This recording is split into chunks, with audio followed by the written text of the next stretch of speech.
नमस्कार, मेरा नाम नरेश कुमार और आप देख रहे हैं पब्लिक लेंस। आज सोमवार की सुबह उत्तराखंड में एक दिल दहला देने वाली घटना हुई।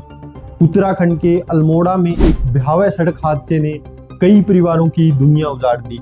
रामनगर से सिर्फ 35 किलोमीटर पहले ही 40 सीट वाली बस अल्मोड़ा के मरचुला क्षेत्र में लगभग 600 फीट गहरी खाई में गिर गई। घटना क्यों और कैसे हुई यह जांच का विषय है, लेकिन शुरुआती वजह ओवरलोडिंग को माना जा रहा है।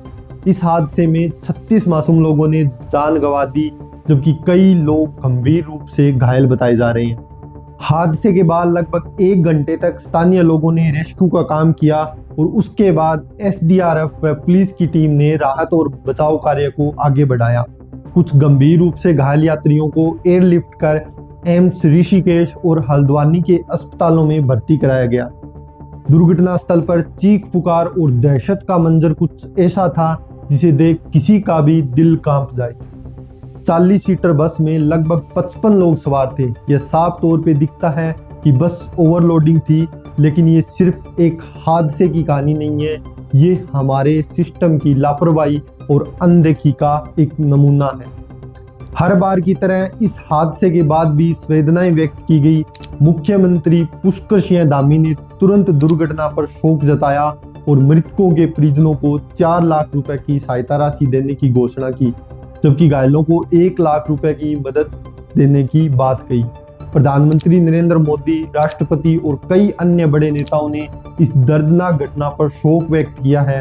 प्रधानमंत्री ने भी अपने राहत कोष से मृतकों के परिजनों के लिए 2 लाख रुपए और घायलों के लिए 50,000 रुपए की सहायता की घोषणा की है। मुख्यमंत्री धामी ने इस मामले में तत्काल कार्रवाई करते हुए हर बार की तरह संबंधित क्षेत्र के परिवहन अधिकारियों को निलंबित करने का आदेश दिया है और घटना की मजिस्ट्रेट जांच के निर्देश दिए हैं। लेकिन बड़ा सवाल अब भी यही है कि क्या हम ऐसी दुर्घटनाओं से कुछ सबक सीखेंगे या फिर यह भी अन्य घटनाओं की तरह समय के साथ भुला दी जाएगी। हर एक हादसे के बाद एक नया आंकड़ा जुड़ जाता है, इतने मरे, इतने घायल हुए। लेकिन क्या इस दर्दनाक सिलसिले का कोई अंत है?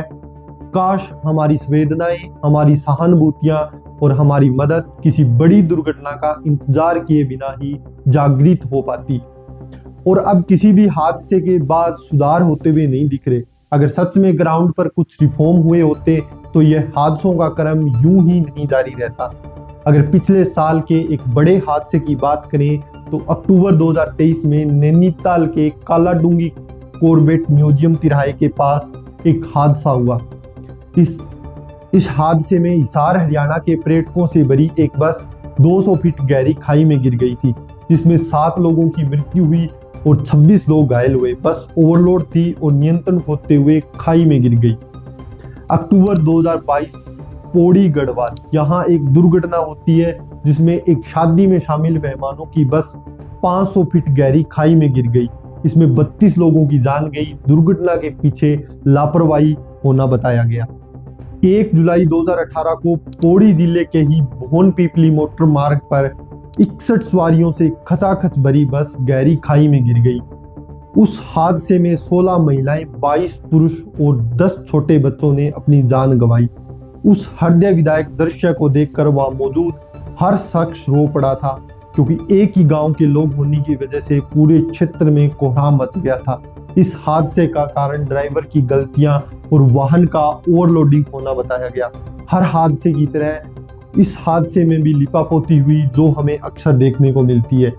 फिर साल 2017 23 मई को उत्तराखंड के टिहरी जिले के नालूपानी के पास एक बड़ा हादसा होता है। इस दुर्घटना में बस गहरी खाई में गिर जाती है, जिसमें 27 लोगों की मौत होती है और कई लोग घायल होते हैं। यह बस उत्तरकाशी से हरिद्वार जा रही थी और पहाड़ी रास्ते और ड्राइवर की लापरवाही की वजह से यह बस खाई में गिर गई। जुलाई 2012 पिथौरागढ़, एक बस 16 यात्रियों को लेकर जा रही थी और खाई में गिर गई। अगर सड़क हादसों को लेकर भारत की बात करें तो इस मामले में भारत का विश्व में पहला स्थान है। भारत में हर साल लाखों सड़क दुर्घटनाएं होती है, जिसमें कई लोग अपनी जान गंवाते हैं या गंभीर रूप से घायल होते हैं।